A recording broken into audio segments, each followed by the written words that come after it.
and let me know. Are you recording? Okay, people, it's my pleasure today to introduce you this magnificent, wonderful, amazing, nice, and marvelous person who is Monica Colpi, one of the nicest people in the world, and she's going to talk about black holes.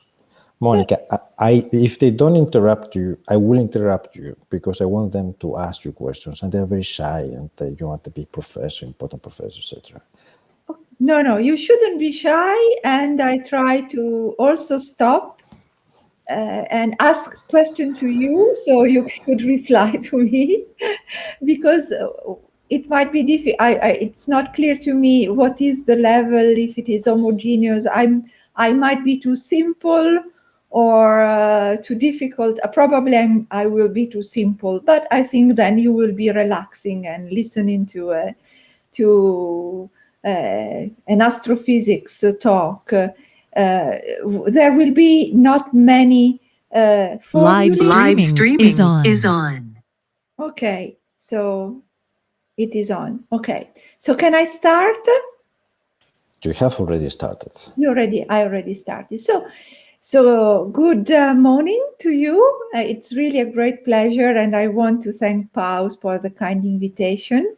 So Monicona is now, or Monikina, as he's going to call me, is here to take you into a journey into the cosmic history of the astrophysical black holes, the sources that I really love, and I spend a lot of time of my life in understanding their origin, their properties. And I would like to give you sort of an overview and first of all, set the stage. So even if you know it, I think it is nice to remember what we know about our universe that we explored through light. Monica, By detecting. Yes? first question. I hate that picture. You hate that picture. I'm Yes. sorry. I love it instead.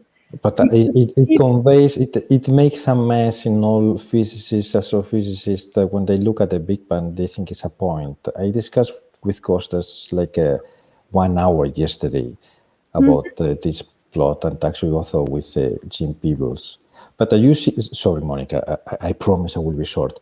But so you see, when you look at these pictures, you have the impression that the Big Bang was a point-like event in the past, and this is not the case. And when you look at this picture, you get this coin into your, like hardwired into your brain, and then a lot of confusion arises. But you remember the talk by James Peebles yesterday, right, people?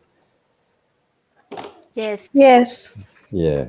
So this is what we were talking about. But sorry, Monica, but I understand that it is a very nice illustration for what you want to talk about. But I wanted to make this comment. Let's then erase this luminous dot and Yes. think at the microwave background radiation that is everywhere when we just point our antennae in the sky, which is our closest view to the Big Bang, which is not a point. But let me remind you that our closest view is when the universe was already 400,000 years, and it is the time when electrons are recombining onto the hydrogen and helium nuclei that are resulting from the Big Bang nucleosynthesis. We know that since moment on, the universe has entered what are called the dark ages, where, according to a model we have for the universe that maybe is not the correct one, dark matter density fluctuations are growing non-linearly to form the dark matter halos. They are the places where baryons, gas, is falling in to form the first metal-free stars that normally people are calling the population 3 stars.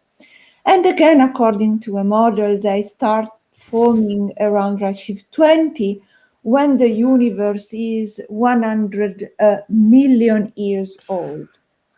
Is that clear to everyone? So why are these stars metal-free? Do you know what is a metal-free star? This is for the students. People. Come on, talk. Don't be shy. Sun. Huh? I don't know. The sun is mainly hydrogen and helium. The sun is hydrogen and helium, but it is not metal-free. So when in astrophysics we say that a gas is metal-free, is only made by by hydrogen and helium, that are the two nuclei that were synthesized in the primordial nucleosynthesis. Then the stars that are forming just at this epoch, when they are exploding as supernovae, they are releasing the carbon, oxygen, silicon, and all the heavy nuclei heavier than helium that are released from the stars. So a metal-free star has, as you will see in a moment, I will be clearer on that, are really the ones of primordial compositions. But when stars are forming means also that the first galaxies are forming. And in a sense, I say that a halo is made of dark matter, which is really producing the potential well, in which all the baryons are falling into. And when the baryons are forming stars, we are talking about a galaxy. So a galaxy is the baryonic component present in a galactic halo. Monica, Yes? can I ask one question? Please. So what size of stars are we referring to here when we call these seed stars, or however you name it, these population 3 stars? How big are they? We don't know.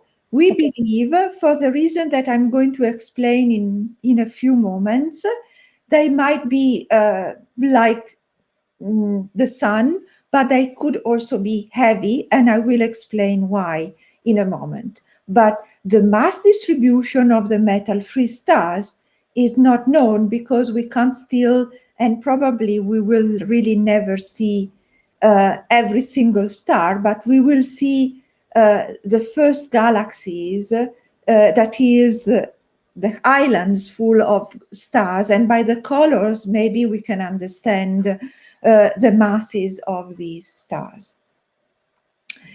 Indeed, when the first stars are forming, they release ultraviolet radiation. In particular, the massive stars are very hot at their surface. The black body effective temperature is 440,000 Kelvin degrees, and so they produce UV light.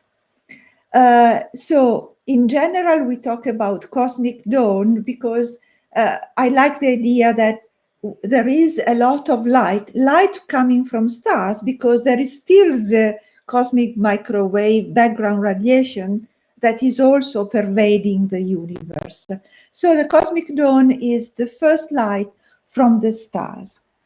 So the idea is that halo continues to form, and just to give you a mass, an idea of the masses of these halos are about 10 to the 6, 10 to the 7, 10 to the 8 solar masses in dark matter, and a little fraction, let's say 100 or 1 over 10,000 solar masses instead in stars. What do you, Monica, what do you mean with halos? What are these halos? Halos are, self-gravitating dark matter. So imagine the halo, a spherical halo, as the spherical halo of dark matter which is surrounding the galaxies in the today universe. Our Milky Way is surrounded by a dark matter halo, which is more than 10 times heavier than the mass in stars. And we know about the existence because we are really measuring the velocity of very distant gas cloud. They go so fast that there is this invisible mass, which we believe is made of dark matter. So imagine, so if I just take out this, so here you see how many halos are forming. This is, I would like you to have a picture because every single idea comes from a picture, and inside these halos there are the stars. People maybe believe there is just a very single massive star, but we believe there will be a cluster of stars. So these are really the primeval galaxies that are in place 400 million years after the Big Bang. And let me remind you that the very massive stars have a lifetime, say, of 1 million years. So it takes millions of years to build up these stars. And the sun will die when in 5 billion years from now. So some stars, the very light one, could also be in our Milky Way halo or disk, whatever. There is all this UV light, and the UV light is photodissociating the neutral hydrogen that is present in the dark ages and at cosmic dawn. And I don't know whether you know that there is a period at redshift 8 where this UV light is fully re-ionizing the intergalactic medium. And this is an important phase, what we call phase transition, which is occurring in the universe. And the UV light might also come from quasars, as I will explain in a moment. Then galaxies and the halos are growing much heavier, until we see the galaxies we see today: elliptical galaxies, spiral galaxies, and irregular galaxies. And the assembly of galaxy, which we are, not me, but our colleagues, are trying to understand how they form. Here is a simulation where all these yellow spots are the first galaxies that forming in this cosmic web of filaments of dark matter of baryons. So the universe becomes highly inhomogeneous if we go and see it on the scales on megaparsec scale, hundreds of megaparsec scales, while instead is isotropic and homogeneous when we look at the cosmic microwave background radiation, because we are going to see the overall scale of the universe. And we know observationally that the bulk of the star, more than 50% of the stars in the galaxies of the universe, and we have more than 10 to the 11 galaxies in the universe, we believe, are forming at redshift 2 when the universe is old 3.3 gigayears. So we know that there is the peak of the star formation rate. So the gas is turned into stars. Okay. But now the universe is 13.8 billion years old. And now the star formation rate is declining because we have consumed a sizable fraction of cold gas, and the stars are releasing back, in general, hot gas, then has to cool again. So the life cycle of star formation is sort of settling down. When I say that there is the peak of the star formation rate, means that in a single galaxy, the galaxy might form, say, 100 or 1,000 stars per year. Now, instead, we are in galaxies that are forming less than 1 star per year, just to give you an idea of how this process is declining. So this is when we are talking about really stars and galaxies. But as you probably know, we have discovered that also other very powerful processes that are invoking the presence of black holes. These are highlighted in these yellow boxes. Let me see. So the first galaxies are forming at redshift 11, and at 0.5 giga-years, redshift 9, we have observed, so my colleagues that are observational astronomers, have seen the most distant long gamma ray burst. And I ask you, do you know what a long gamma ray burst is? I don't. No. Could you explain? No. It's the word is already saying a lot. Is a flash of gamma ray light lasting less than 10 seconds. So it is a transient gamma ray shot of light. We see many. We see roughly 1 long gamma ray burst per day if there is in space a gamma ray detector. And in reality, these transient sources are emitting short transient in gamma rays, and then there is an afterglow in X-rays, in the optical, in the infrared. I don't have time to tell you exactly how these emission, but the idea, and I think it is very solid, rock solid, is that there is a stellar black hole which is surrounded by a torus of material that is orbiting around, and it is launching a jet. I have a figure of a jet for an AGN, but not for a gamma ray burst. So the message I want to deliver that when in the sky I see a long gamma ray burst, and I repeat, I see 1 gamma ray burst almost per day, I know that a star, a massive star, more massive than 10 solar masses, is dying and is forming a black hole, a stellar black hole. But again, in X-rays and in optical, people has discovered since the early 40s of the last century that there are the so-called quasars. Do you know what a quasar is? Can I ask a question on the GRBs?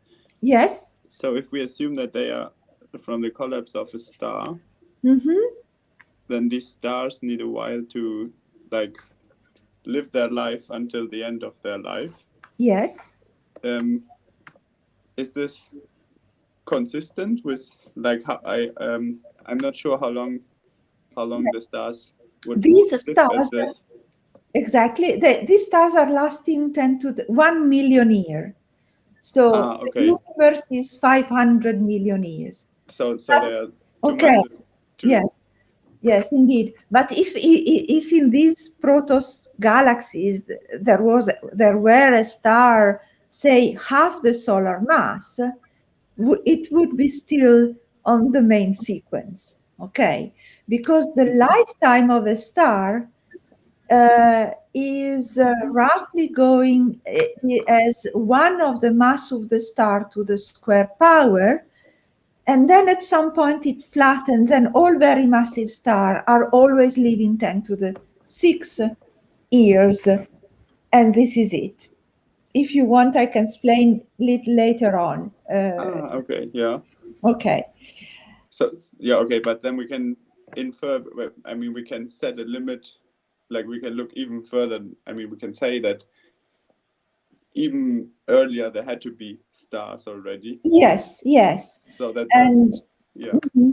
And also the fact that we know little about the massive star, even in the nearby universe, is that they are lasting so short, and they are also less frequent than the less massive one. So it is more difficult to see them because statistically they are shorter lived. Yes.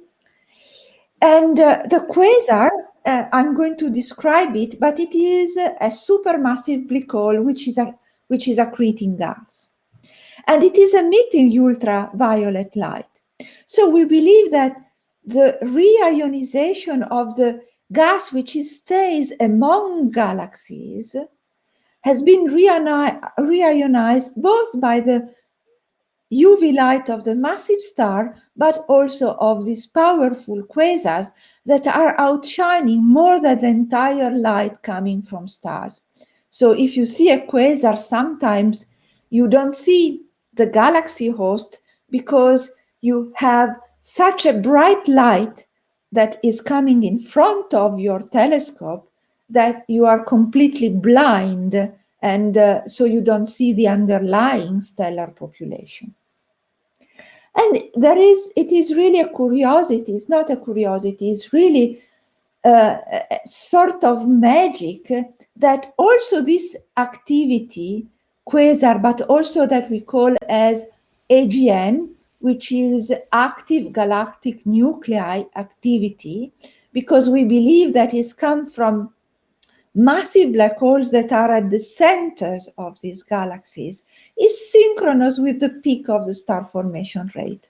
So, excuse me, ma'am. Yes. Yeah, I have a doubt. So my question is there any role of dark matter in the formation of black hole and star formation? We believe that black holes, as also you will learn, they are not coming out from dark matter. The dark matter is a key ingredient to form the potential well, gravitational potential well, within which the baryons are falling to form the stars. So imagine you have just a well, the baryons are falling, and then also, and the black holes are forming, and I will describe how we believe they form. Okay. Then the activity also of the black hole eating gas is declining. So the universe is also undergoing the so-called accelerated expansion by the dark energy, which I do not understand, and I'm not a cosmologist. I am baryonic still in my life. Okay. But all these phenomena, that is the long gamma ray burst, the quasar, which is the acronym of quasi-stellar object because they look like point-like sources, very, very bright. 10 to the 47 ergs per second are released. So far more than the entire stars are releasing.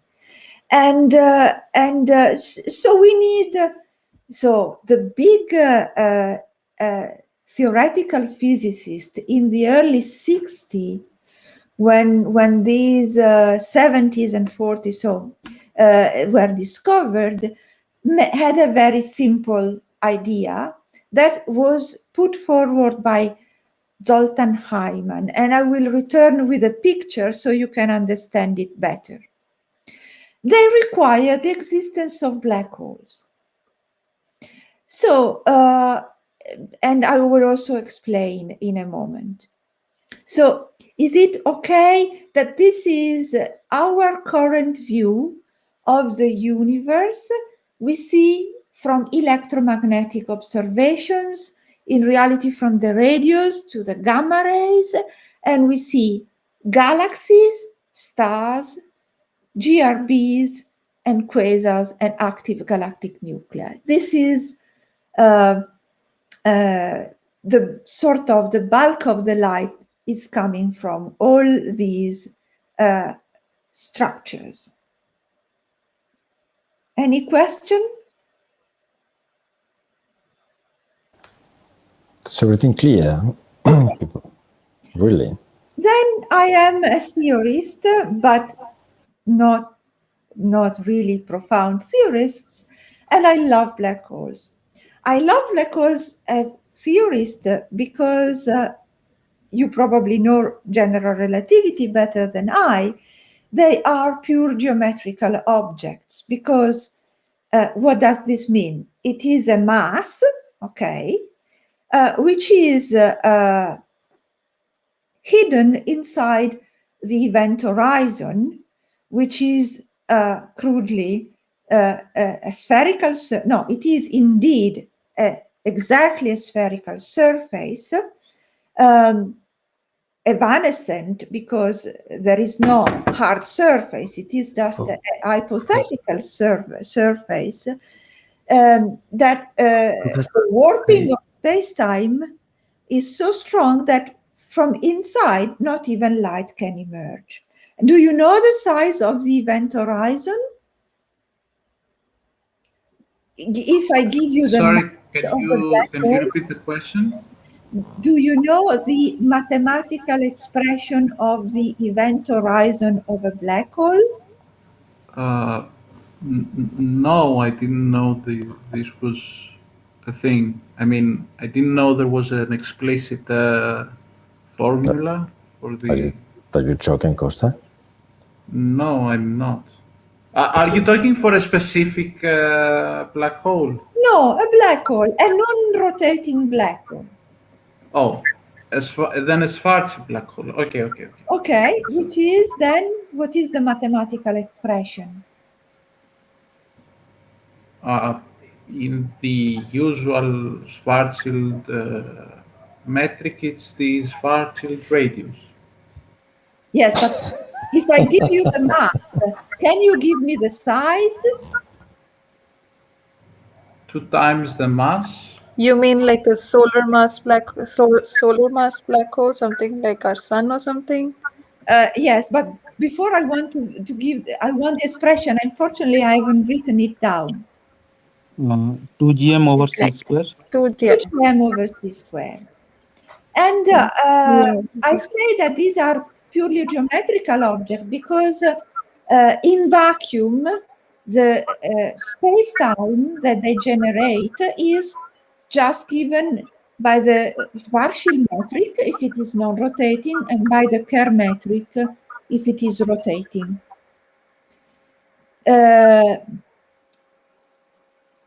Do you a Kerr black hole is a pure space-time which is warped and it is dragging the inertial frame when you are close enough to the black hole. And have you ever heard about the no-hair conjecture?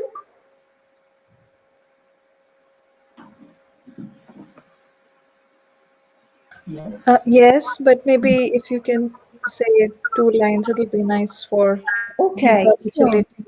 Okay. So Mr. Kerr, that never got the Nobel Prize, but he would deserve it, he found the mathematical solution of the Einstein equation for a black hole, which means the event horizon, okay? So a mass within the event horizon, and it will certainly, there won't be a singularity in reality, but we don't see anything which is beyond this event horizon. And Mr. Kerr found that also a rotating black hole is existing. And this was very important intellectually and physically because the sun is rotating, everything is rotating in the universe, and angular momentum is conserved in many conditions. So if you have a collapse at conserved angular momentum, you are forming a rotating black hole. If there were no such rotating black hole, the Schwarzschild black holes would be just a mathematical object of no relationship with our universe. But theoretically, one could have a black hole described by the Einstein equation, with a mass of an asteroid, of a moon, of a star, or a supermassive black hole. I will be clearer in a moment. And the no-hair conjecture that was put forward by Carr, Hawking, Penrose, and it was studied for a long time, says that the properties of the space-time around a black hole are uniquely determined by the mass and its angular momentum. Like in particle physics, an electron is described by mass and the spin. Indeed, we call the angular momentum of a black hole the spin, just because of this analogy. So they are really, from the mathematical point of view, are really the simplest macroscopical cosmic objects that may not form at all in the universe. Monica. Really fancy. Yes. Monica, Miguel is too shy to ask you whether all black holes are rotating. I believe so. Yes, they should be, because otherwise, because the stars are rotating, the Earth is rotating. So the Schwarzschild black hole is pure abstract, but it means that you might have a very slowly rotating black hole or a fastly rotating black hole. And again, you probably have heard that black holes cannot have arbitrarily high spins. They can have arbitrarily large masses, and I will return in a moment. But the spin for a given mass in suitable units cannot exceed a value which is suitably normalized equal to 1. Because if they were more rapidly rotating at maximally 1, there would be the so-called naked singularity. That is, we could see probably across the horizon. And Penrose said that nature is not creating such a singularity. This is mathematical physics. Let's return now to the astrophysical world. Are they in the cosmos? I heard that there might be a question. I'm sorry, I get lost, and I just asked a summary. Previously, we have introduced a history of the universe, and now we are talking about black holes. The connection between black holes and this universe is that I want to explain long gamma ray burst, quasar, and active galactic nuclei. So the sources I see in the universe. And I can explain you in a moment why they should be. Well, Zoltan Heidman has told you, if gas is rotating around a black hole and the gas is viscous, is getting hotter and hotter, the closer is to the black hole, because it is rotating with the Keplerian velocity, which is going like, the angular frequency is going like 1 over the distance to the 3 over 2. And so if viscosity is heating the gas, and the gas is emitting X-rays or UV light, and I discover the presence of a black hole because gas is falling onto, and I see the light before the gas is crossing the event horizon, so the Schwarzschild radius. And a Kerr black hole has also an event horizon that even smaller than the Schwarzschild radius. So the gas, UV light are the black holes emit. What?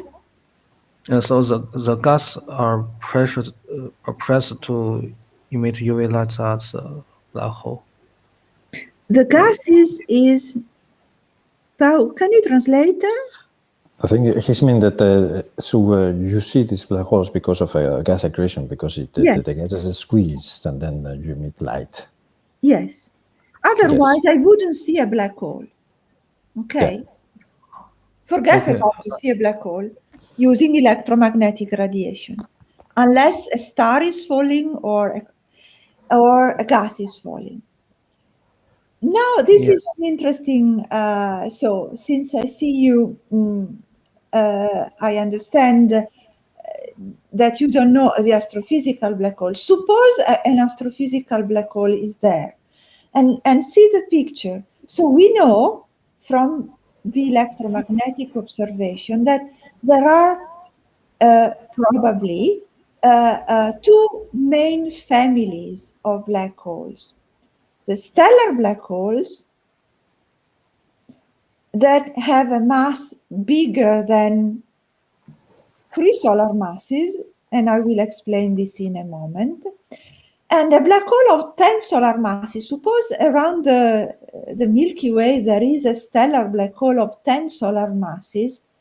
Its Schwarzschild radius is 30 kilometers. If it is maximally rotating, it's 15 kilometers. It's gm over c squared. So it's less than La Habana or the Milano periphery. So when you just have in mind the size of a black hole, 30 kilometers, you're just going to tell me you are crazy. They do not exist, because how can you compress matter down to a radius of 30 kilometers? 10 solar mass black hole. So for sometimes they were just believed to be just pure fantasy. But when we discovered the X-ray binaries, these are just, there is a star which is delivering gas to a black hole through a disk, the disk that Zoltan described to you. And you also see a jet, because sometimes you also launch a jet, a collimated radiation, a collimated jet of relativistic electrons and particles. And so you need this extreme gravity to produce these very bright X-ray sources, far brighter than a star. Okay? So the idea is that you convert gravitational energy into radiation by having this gas swirling around, being shocked, viscous heated, and then through thermal radiation processes is going to release radiation that my telescopes are collecting. But it is quite small. Then we have the supermassive black holes. How those mass converted into energy at the accretion disk? The mass is converted into, so this gas is orbiting, is heated to 10 to the 7 Kelvin degrees. So it is a plasma, and the plasma is emitting Bremsstrahlung radiation. And if it is thick, so if the radiation, like the one is emerging from the photosphere of the sun, the disk, you can imagine, is quite similar to the photosphere of a star. Our sun is emitting a black body radiation, which is just thermal radiation from a hot plasma in full thermodynamical equilibrium. Mr. Planck discovered this. And so imagine that it is like a flattened star where photons are emitted, and you see a composition of black body, because you see that there is a temperature gradient. The external region are cooler, the internal region are hotter, and so you see a superposition of a spectrum, which is a superposition of black body radiation. Is it fine? Superposition of black body radiation. Yes, in the sense that every single annulus is emitting like a black body at an effective temperature, which is outside 10 to the 5, then 10 to 5, 10 to the 5, then 6 times 10 to the 5, up to 10 to the 7 Kelvin degrees. So you see the light coming from these very hot rings. Quetta, before you keep on asking, do we have more questions from Cuba? Because you're not saying anything. Yes. Go ahead, Yes, please. I have a question regarding the conservation of angular momentum. You said that the black hole is spinning, and that there is a upper limit, which is a normalizing one, right?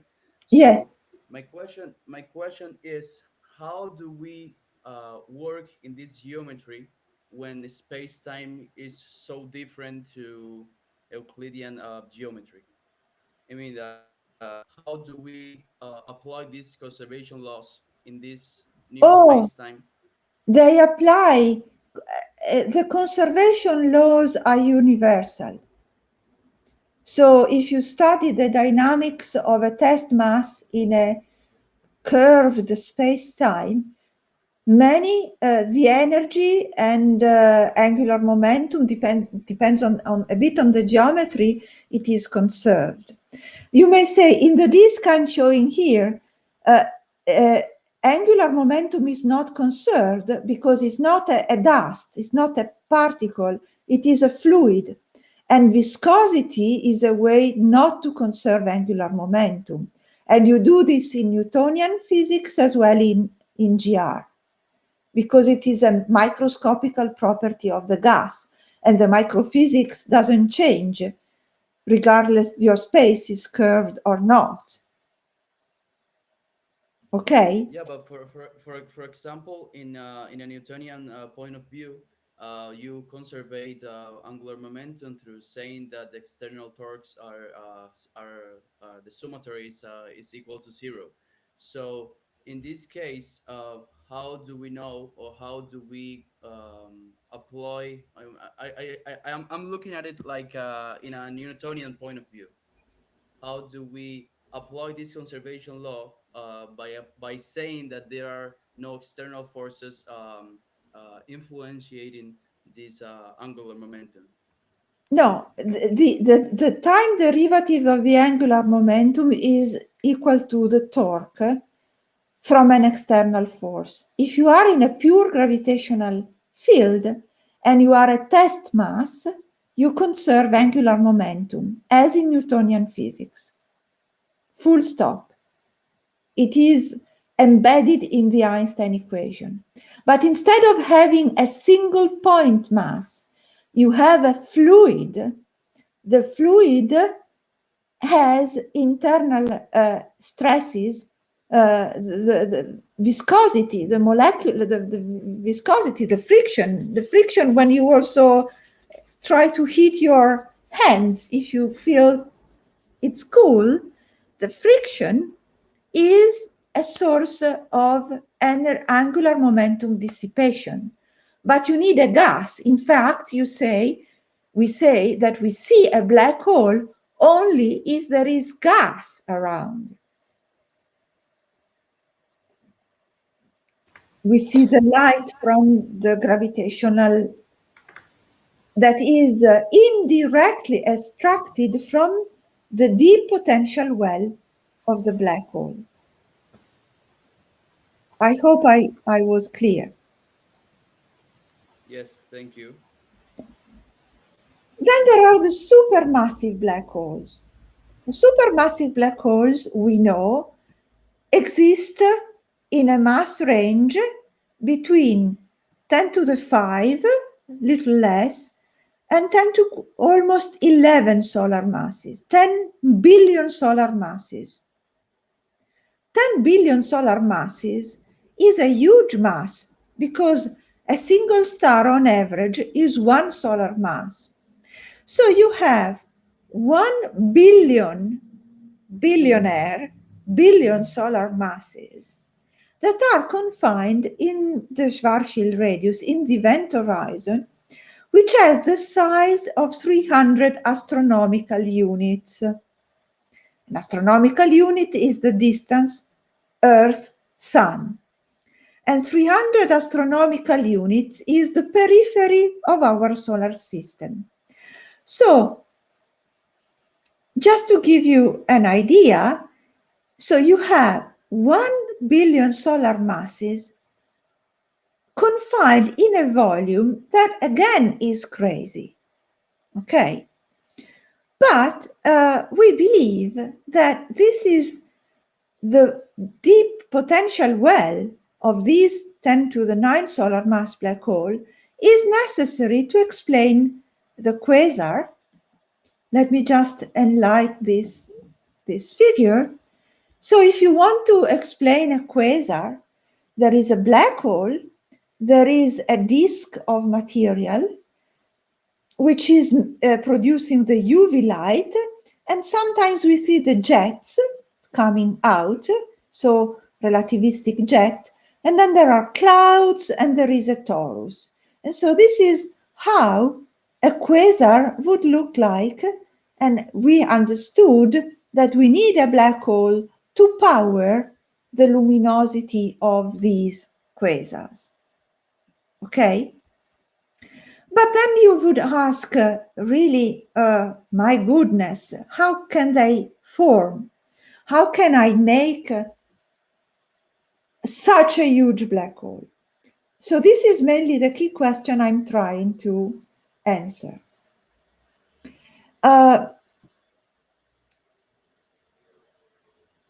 Let me say, we know how stellar black holes are forming. We don't know how the very big ones are forming. And this is the issue I want to take into this, the last remaining 45 minutes.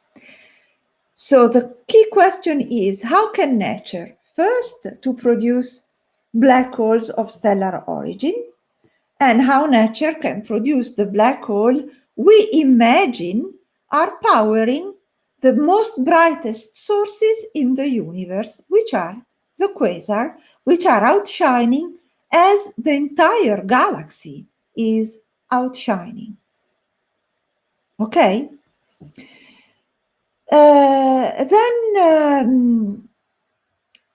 Since I have too many slides and we are going slowly, can I ask you if you know how a stellar black hole is forming?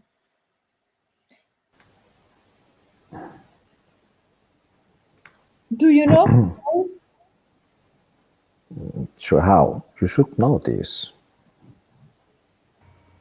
Well, I can't speak for other people, or some of us, so it should be the other people, that Cubans, for example, that some of the Cubans can explain. The gravitational collapse? Yes. Of what? Of the star itself. When the fusion energy, the fusion fuel finishes, then the mass of the star itself starts to compress it to its center. Great. But the sun will become a black hole or not?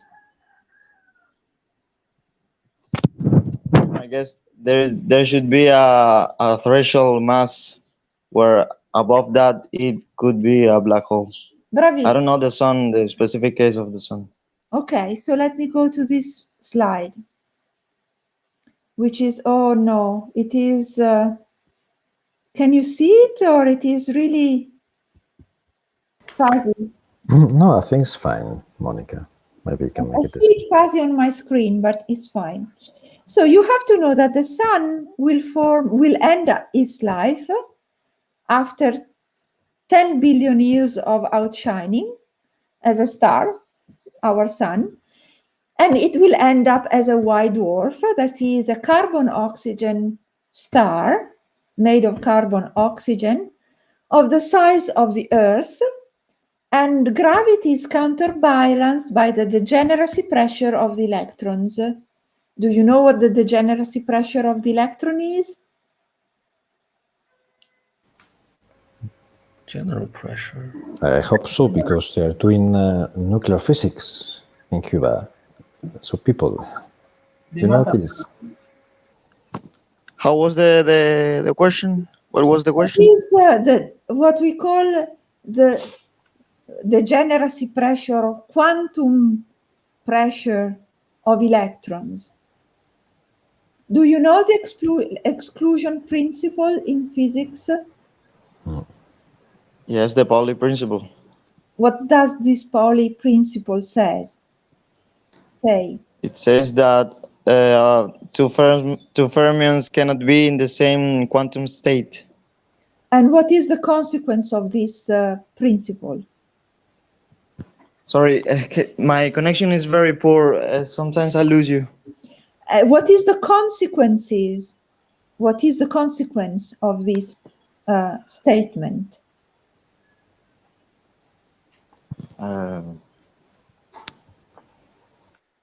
So in a star, there are 10 to the 57 electrons and 10 to the 57 protons. 10 to the 57.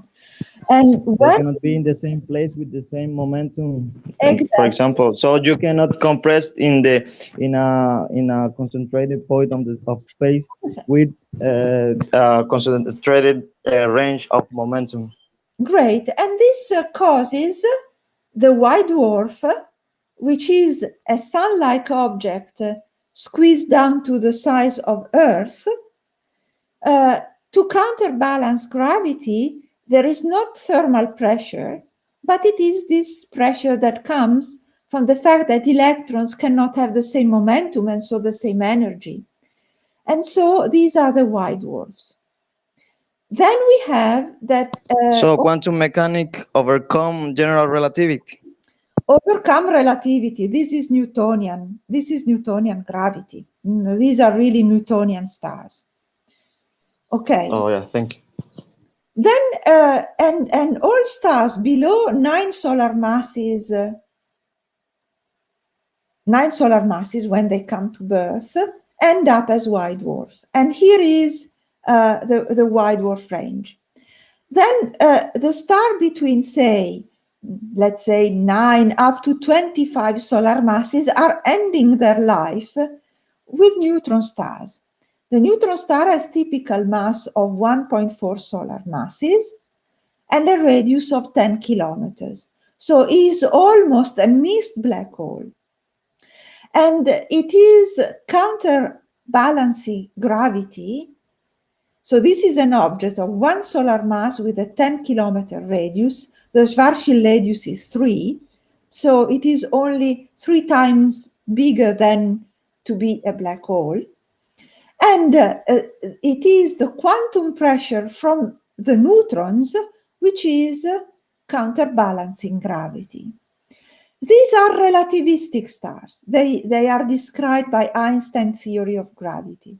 And Einstein's theory of gravity is telling us that neutron star cannot exist with a mass exceeding 3 solar masses.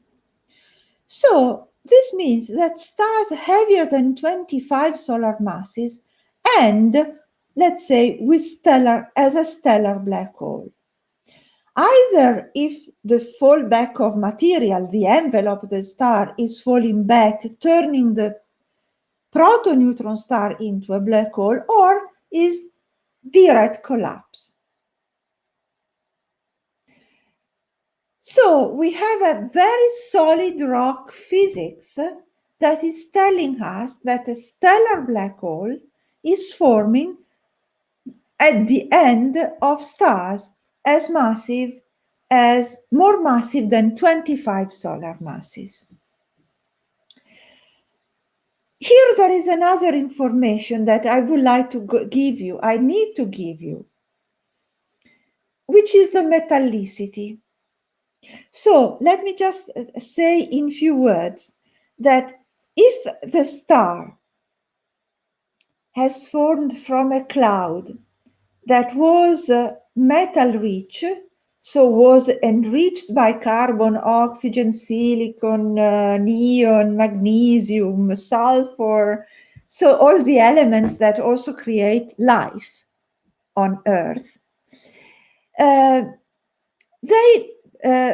during the final stages of the revolution, they are losing a lot of mass through winds. And so maybe even a massive star of, say, 60 solar masses loses such a huge amount of mass that is going to end with a neutron star, as a neutron star.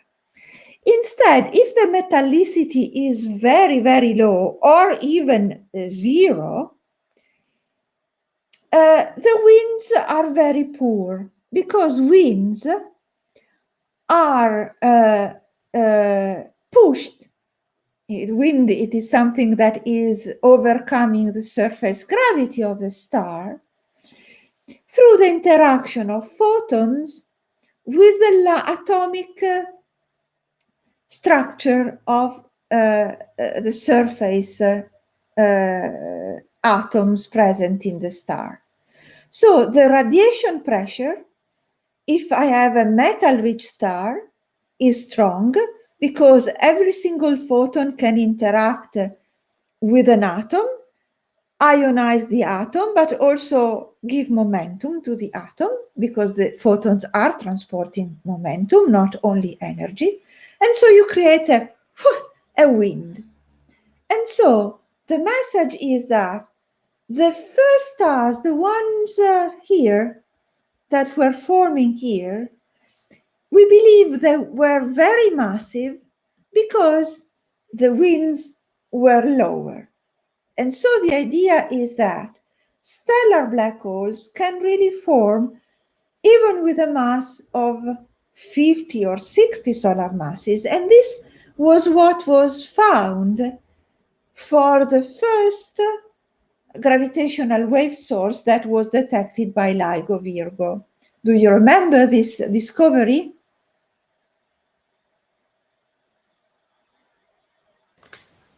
They were not born. People, come on, I reply to Monica. She's asking questions. Don't be so shy. So, did you see the emission of gravitational wave with Xian? With Xian. With Xian, see. Who are you talking to? Ah, yes, no, with Xian. They had a kind of summary about different ways of just making gravitational wave sources. Yes, but the simple way, you have two black holes that crash because their horizons are merging into, okay? And the waveform is the one shown here, the vibration of space-time. And this little wave is containing information on the masses. And so for the first time, really, we discovered and proved that stellar mass black hole exists. So if the people are telling you, how can you prove the existence of a stellar mass black hole? The answer is, we have seen the gravitational wave that has been emitted when the two horizons has merged together to form a new black hole. So this is really the proof that stellar black holes are existing. Monica, can I rephrase that? I think this is the proof that objects consistent with general relativity black holes exist in the universe. Yes, of course. We don't have the proof yet that these are described by the Kerr metric. It will take a while.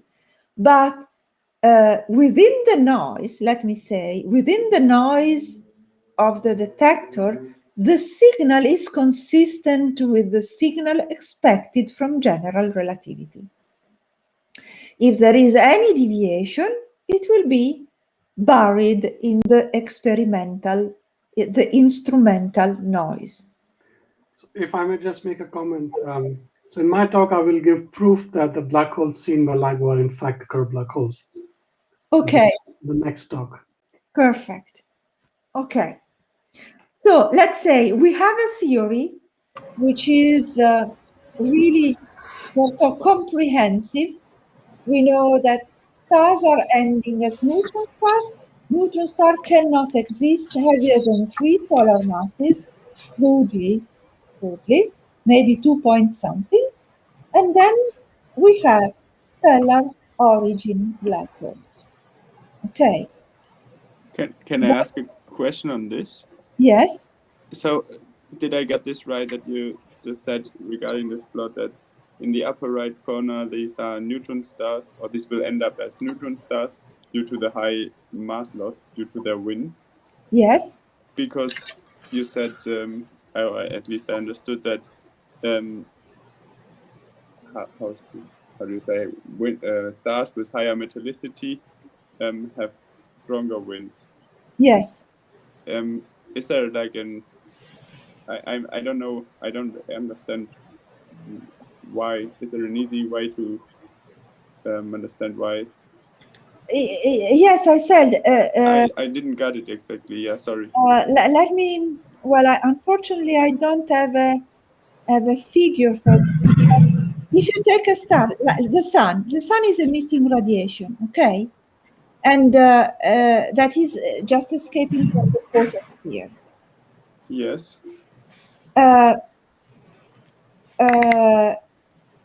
When you have a star which is 10 times the mass of the star, is 1,000 more luminous. Okay?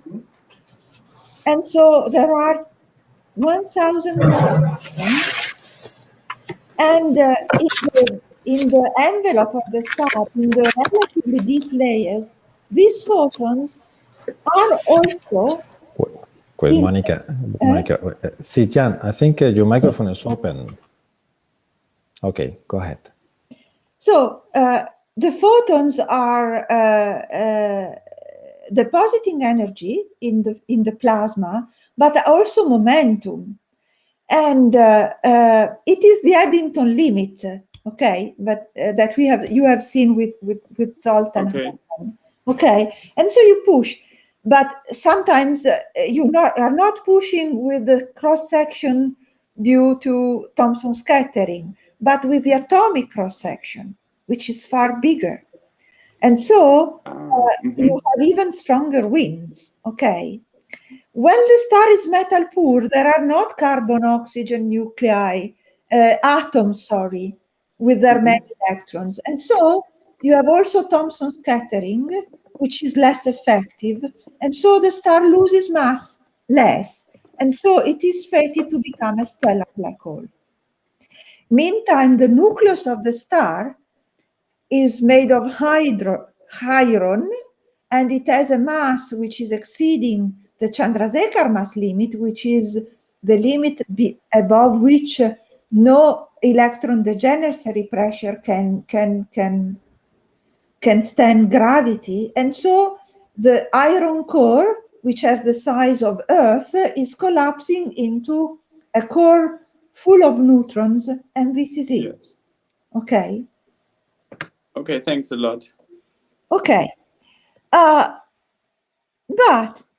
if we go to, let me skip this. If we go to the very supermassive ones, this is the picture we have in mind, and this is a real observation, and we see millions of these active galactic, these quasars, active galactic nuclei. Indeed, this is an image in the deep field that was observed in X-rays. All these little yellow dots are not stars, but are, we believe, accreting black holes. And what we have found is the following. That, as I told you, they were active when the star formation rate was at its apex. We believe are just a black hole like these. So a supermassive black hole with an accretion disk, which is emitting light. And this is the light we see, X-ray light. Okay. It's a broadband, it's UV, optical UV X-rays. Okay. Not only that, these are single point sources that are stationary sources because they are very long-lived, that they last a fraction of the age of the universe. They are outshining for a long time. So they are eating us. And their luminosity is just the amount of mass which is falling down per unit time times the efficiency at which you convert gravitational energy into radiation through viscous torques. This efficiency is 10%, crudely. Okay, so when an active quasar is emitting light, is also increasing the mass. At which rate? 1 minus the amount of energy that has been released in radiation times the infall rate. It is a rain. The rain which is falling down into the black hole, the baryons, are increasing the mass. So it is clear, in a sense, that a black hole of 1 billion solar masses is likely not to come from the collapse of 1 billion solar mass cloud. Why? Well, because, as I told you, there is a lot of angular momentum around in the galaxies. And so, how can you get rid of angular momentum so easily? So the idea is that a black hole of in the supermassive regime was not born at 10 to the 9, not even the black hole in our Milky Way that you have seen in a previous lecture. But they come from what we call a seed, and they grow. But you could say, well, how can you really tell that this is true? And this is true because you have to know one other thing. And so I'm trying to close the picture in the time I have. I see the individual AGN quasar, okay, these are equivalent names. But also, if I just point my X-ray telescope in a dark area of the sky, like the one I'm just pointing here with my arrow, in reality, it's not black. There is a tenuous X-ray light. That is, there is a background light. So there are photons, X-ray photons, even when it seems to be dark. So this is the background light. We have background light in radio, which is the cosmic microwave background radiation from the Big Bang. And this is the X-ray light coming from AGN that are so far away that we cannot resolve individually, as we do not resolve individually the light of the stars in the Milky Way, which is milky because we cannot individually see a single star. And if I just account for the X-ray background, I discover that the light which is spread all over the sky is consistent with being the light coming from this unseen family of active galactic nuclei, and the amount of mass that has been eaten by the black hole within this volume, which is megaparsec cube, is this number. Okay. Then I'm not yet proving that the black hole has grown mostly by accreting. So let me just tell you one another story very, very rapidly. to then come to a close end. You have seen the black hole in the Milky Way. Can you just tell me what you have learned about this black hole, which is called Sagittarius A star?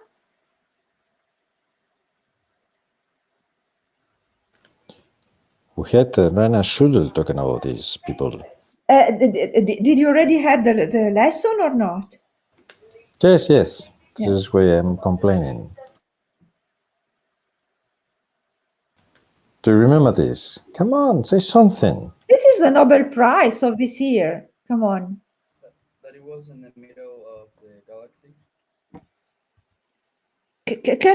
Sorry. Can you be slightly louder, or Pau can be louder for me? That it was located at the middle of the galaxy. See, it is the Milky is the black hole we believe in our own galaxy, the Milky Way. But you may have objected earlier on, saying it's not true that we see the black hole only when they are accreting. It is true. We see them when they are merging as the stellar black holes. We have seen with LIGO Virgo. Okay. And the unique example is the galactic center, the black hole at the galactic center, where we have seen the stars orbiting around. So we know the existence of a central, almost point-like object because they are rotating as the planets are rotating around the sun with a nearly Newtonian dynamics. But this observation is only possible in our own Milky Way. But I cannot see the stars that are likely to orbiting around all these black holes, stars that are also present plus the accretion disk. Okay. And we know that this black hole is 4 times 10 to the 6 solar masses.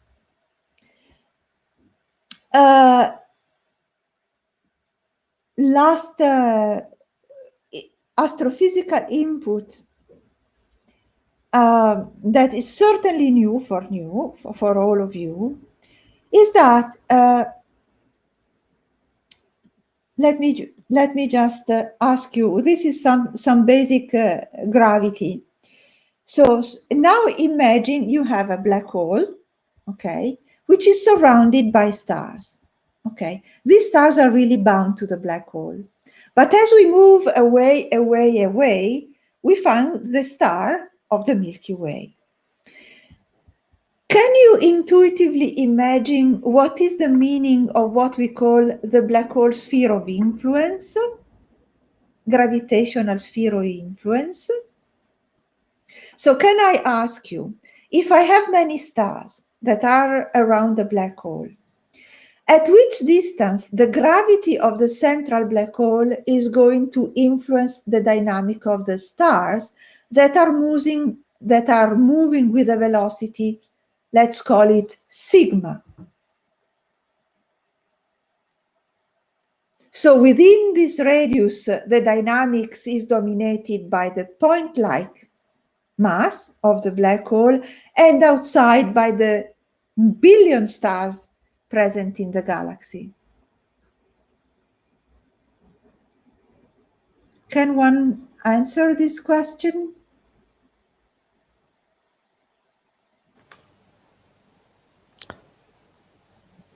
We mentioned this during the talk of Rainer, and I have been teaching to my Chinese friends recently about this. So how should know this or should not?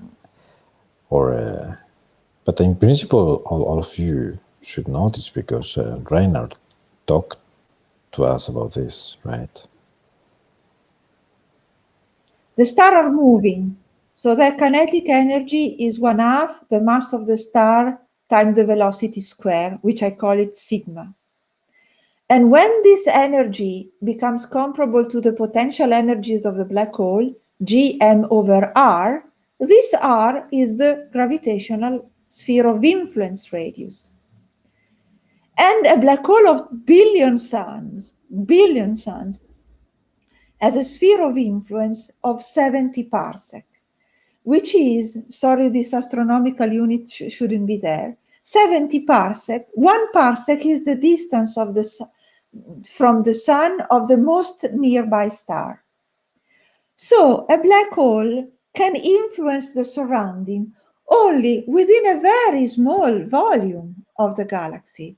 And I have to bring the gas down to this small volume in order for this gas to accrete. So this could be one good reason, say, well, it's very difficult to bring the gas down there, but nature seems to succeed. But maybe this is a difficult concept. I try to say in very short ways to end up, because then there is the other speaker that has to start his course. What astronomers have found, and that was a shocking discovery, it was the discovery in 2000, is that when I measure the black hole mass, and don't ask me how I do it, in an active galactic nucleus, and I measure the stellar mass, so let's say a black hole of 10 to the 8 is living in a galaxy with 10 to the 11 stars, okay, the mass of the black hole correlates with the stellar mass. And so the question was, are you kidding? You have a black hole with a sphere of influence which is 70 parsec, which is just in the outskirts of so my black hole is Milano, and the outskirts is Lombardia, the region, the province where we live. And then this black hole is going to influence the Earth. So how can people in Cairo know about this black hole, which is just nearby Milan, or in the South Pole? Forget it. We will never see it. And the reason of this profound correlation, the bigger is the stellar mass of the galaxy, the bigger is the black hole, is that thanks to the fact that my black hole was emitting a lot of light, it was influencing the star formation in the galaxy, because injecting ultraviolet radiation is preventing the cooling of the gas clouds out of which stars are forming. Okay, so if I measure, this is the last step of the reasoning. Now I'm going to map all the galaxies in the environment of the Milky Way, and I'll count how many dormant black holes, so the black holes that I see from the stellar dynamics. I see that their mass density is comparable to the density we see in the X-ray light. So these are two independent mass measurements. The light from accretion and the mass I measure from a technique that uses the stellar dynamics within the gravitational sphere of influence. So now I know that the black holes has grown through accretion. And then it means that there has to be in the universe a population of black holes, let me come here, that are in between the stellar ones and the very massive one that we call intermediate mass black holes, of 100, 1,000, 10 to the 4, we don't know. We would like to discover. And the reason why we haven't is not really a black hole desert I wrote here. It is an observational black hole desert. Because the smaller is the black hole, the smaller is X-ray luminosity. So because the luminosity is scaling with the mass of the black hole. And so I need deeper X-ray observation. So these are intrinsically faint objects. And we would like to learn about the seeds. How do we do it? Since my time is almost over, let me go down here and ask you, how can I? Let me try to do this. How much time do I have, Pau? I don't know, 1, 2, 3 hours, I don't know. No, there is the other speaker. Yes, I'm joking, I don't know, but you've been talking now for, say, 1 hour and, 40 minutes? I'm talking already from 1 hour and a half. So can I have 15 minutes? Yes. Okay. Is the other speaker, I don't know who's the other speaker, agree? Does he agree? Badri, are you fine with this? Yeah, it's fine, yes. Fine. 15 minutes to end. So let me just say, so it means that they should have grown from what in the jargon we call seeds. And the interesting point I will make is the following. Since I know the physics of formation of the stellar black hole, one possibility is that stellar black holes are the seeds upon which the supermassive have won. And how can they do it? Through mergers. I take two black holes, they merge, they become more massive, then there is another merger, then there is a little bit of accretion, then there is another merger, then there is a little bit of accretion. So one possibility is that the black hole comes from the very massive stars, forming at high redshift because they had less metallicity, and so also the formation of the massive star is favored. And then by just merging, accreting, they become 10 to the 4, 10 to the 5, 10 to the 6. So we need a gas reservoir and mergers. And this is an hypothesis we can test if we detect merging stellar black holes of more than 100 solar masses. That will be possible with next generation gravitational wave observations. Let me just mention one other possibility, because I cannot enter into detail. There has been in the literature the possibility that you imagine a gas cloud of 10 to the 5 that instead of forming stars is collapsing directly through a black hole. This requires, so it's a completely different physics than the formation of a stellar black hole. Stellar black hole is formed because neutron star cannot have a maximum mass beyond 3. Here instead is a gas cloud out of which stars are forming, and instead of forming stars is not cooling efficiently, I can't explain much, and is collapsing. So it would be a completely new collapse that we never seen. And so the seed, instead of being 100 solar masses, 10 to the 5 solar masses. To reach 10 to the 9, I have 4 order of magnitude to catch instead of 7. Okay, and we don't know. But the idea that has been put forward is that we can see mainly, let me see, let me just move this one. We can see with the next generation of gravitational experiment on ground, we could see the coalescence of all these stellar black hole down to the first stars, if they coalesce. Okay? So we can tell whether we have a process for which the only physical mechanism in nature is a stellar black hole.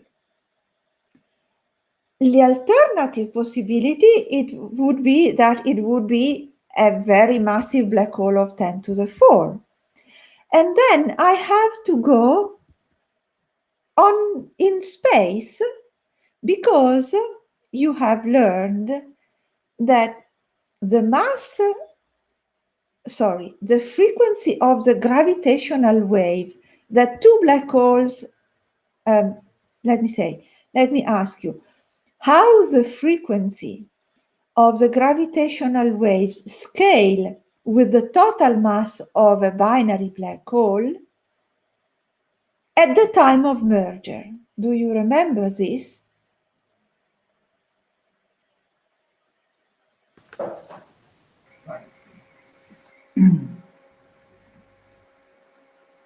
Anyone in Cuba?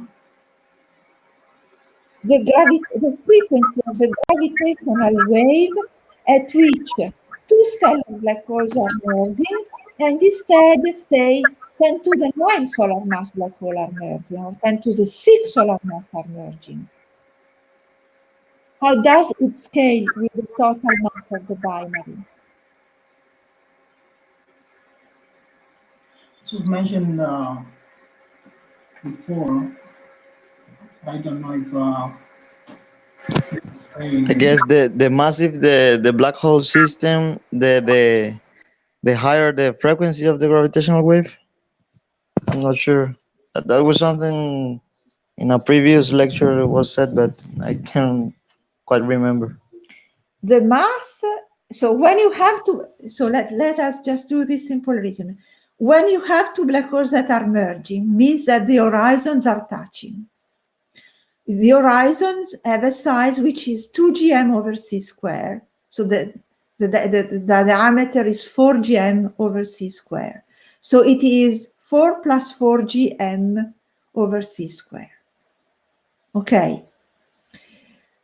This is the size at the time of the dynamical system. They are moving at nearly the speed of light with this stuff.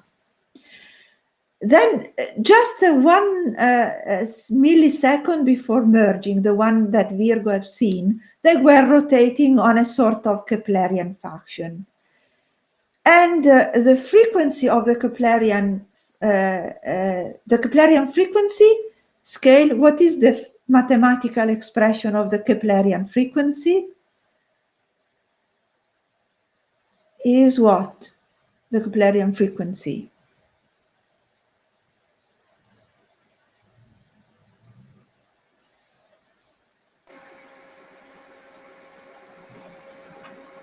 The rotational frequency of the Earth around the Sun is going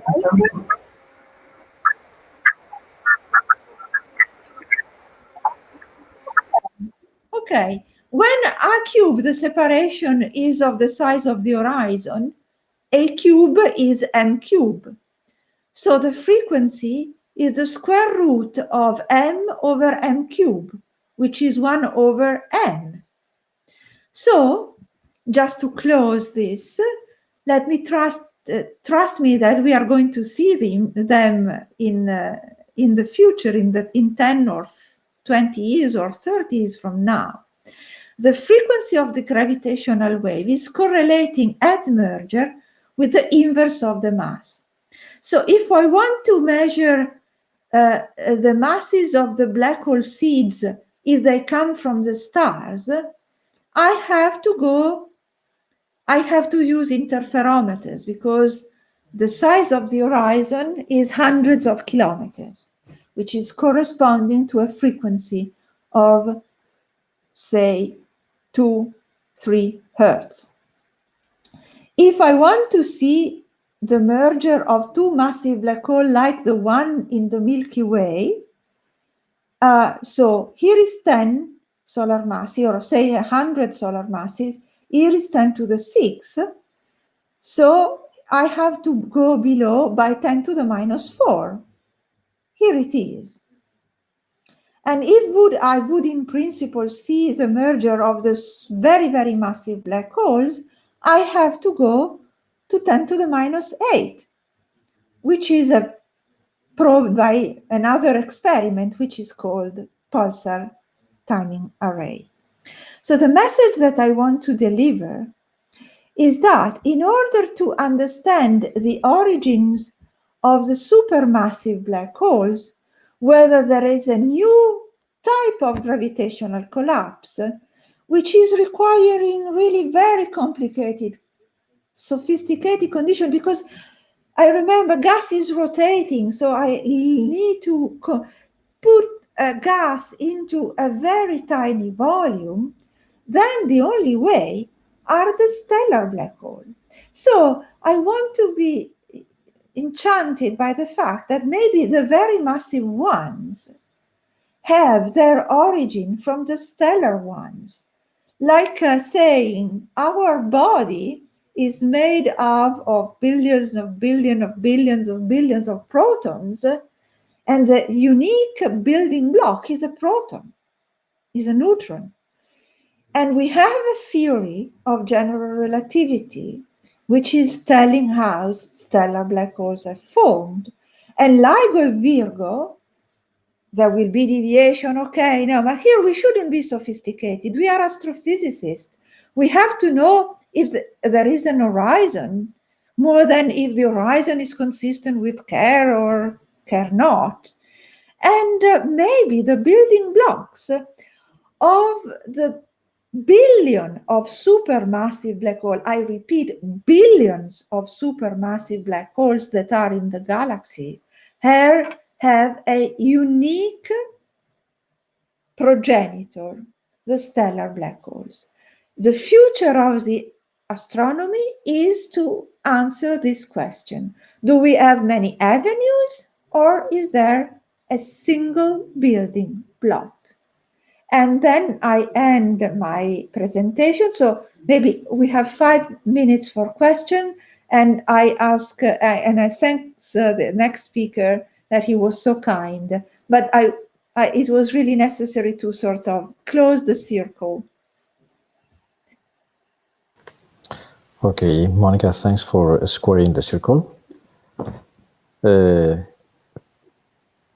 you have more questions? We have had quite a few, but if there's something interesting for you to ask or urgent, define urgent, I don't know what is urgent, but go ahead, don't be shy, in particular Cuba people. If I may start with a question, maybe general. What would you expect is, if you have to summarize, what's the most important question that is open in related to the like, black holes and different masses and the origin? Which one would you say, if you could say in a sentence? He says the key question is there a single building block that is the stellar black hole? And then all the growth comes from mergers, gravitational wave-driven mergers, which means having the possibility of detecting the newly born astronomy, that of gravitational waves, and accretion, which means still looking at active galactic nuclei that are being consuming gas. If the building blocks are not stars, there might be a new form of gravitational collapse that we haven't seen yet, or maybe there are exotic stars like boson stars, like whatever, of 10 to the 5, maybe made out of the bosons because we don't know how many particles, elementary particles, are present in the universe. And so a completely new avenue. And maybe we could also detect the signal from merging boson stars and distinguish them from the merger of two black holes. I hadn't time to say this, but so the gravitational wave window can answer these fundamental questions, which is related to the black holes that exist in nature. And then my colleagues in physics can then say whether these are really the black hole of Einstein theory or black holes of alternative theories of gravity. And so we do both. We are both happy astronomers that have to explain why these objects that are so exotic form, and the fundamental physicists that have to understand the true space-time around black holes. This is the message, the key, the takeaway message of my talk. Very nice. Any more question for Monica before she leaves us?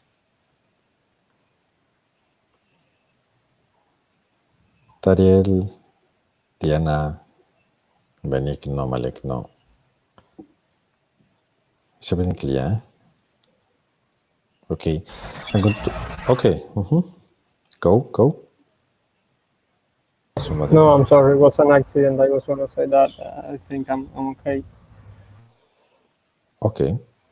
So I'm going to say the usual thing, Monica. If they want to ask you something, I guess it's fine that they send you an email, right? What? You can write me, or we can organize a telecon in future with Pau, and because maybe it's far easier for me to answer verbally than writing a long email, yes. Which I hate because I don't like writing emails, receiving hundreds of emails per day. Okay. Excuse me? And say, let's meet in 10 days or in 15 days or whatever. Oh, that's a good idea. But Maligno wants to ask a question. Okay. Where does the energy of the gravitational wave come from? From the space-time.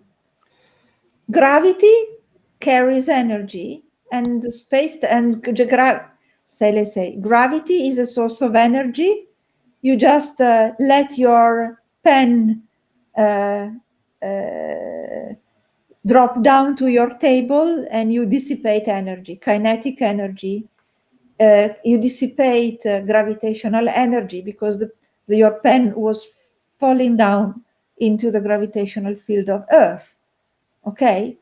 But gravity has a geometrical nature, so described in terms of curvature, and the vibration of this curvature, but you can see it's the tidal field of the gravity. So gravitational waves are produced by the gravity gradients that are all over the places the universe. On Earth, in the sun, in the Milky Way, in the galaxies, in the universe. So it is the vibration. So it was not easy to understand that gravitational waves carry energy. It took, Einstein couldn't understand this. It took a while, but it's a propagation of a gravitational field, of the tidal field, which is propagating at the speed of light to reach you, like light. Let me make this final example. You have a charge is created an electrostatic field. But if the charge is accelerating, is emitting an electromagnetic wave. And what is the difference between an electromagnetic wave and a static field is that the electromagnetic wave propagates in space. You wait a time which is equal to the distance traveled over the speed of light, and you receive light, you receive energy. Instead, the static field at infinity is zero. This is the gravitational wave-driven collapse. Merger more than collapse. Is that okay? Well, if you take the problem as a field theory problem, I'm okay with the answer. But but really, I don't totally agree with the idea of the having energy without having matter. You know, Without matter, mass or matter. Yes, you have a mass. So the gravitational waves are produced by accelerated masses, much as electromagnetic waves are produced by charges. The analog is not, it's fundamental, but the gravitational wave are tensor perturbation, electromagnetic waves are vector perturbations of two different fields. But the Newtonian gravitational field and the Coulomb field are the same, charge, mass. And the black hole carry a mass, and so they are sources of gravitational waves. Also, the sun and the earth are emitting gravitational waves. Maybe okay, I can what I mean, yes, just go. Maybe I can explain the said earlier. Photons do not have mass, but they have energy. So it's not a big leap to say that gravitational waves also carry energy. No, it's very intuitive, but the problem was related to the gauge invariance of general relativity. So it wasn't clear at the beginning, but this is too detailed. It doesn't matter. So it is really the same analog. Okay. Photons are the carriers of the information of the electric fields, as gravitational waves are the carrier of the gravitational field, and they carry energy. But you should make the analog with the electromagnetic field, the oscillating the electromagnetic field, because we don't have a quantum theory of gravity. So we don't know whether gravitons is a good description of gravity in the quantum regime. So the analogy has to be stated classically.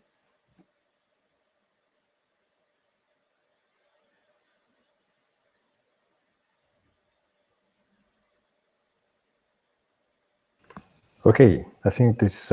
It's time to leave, otherwise the other speaker can be upset.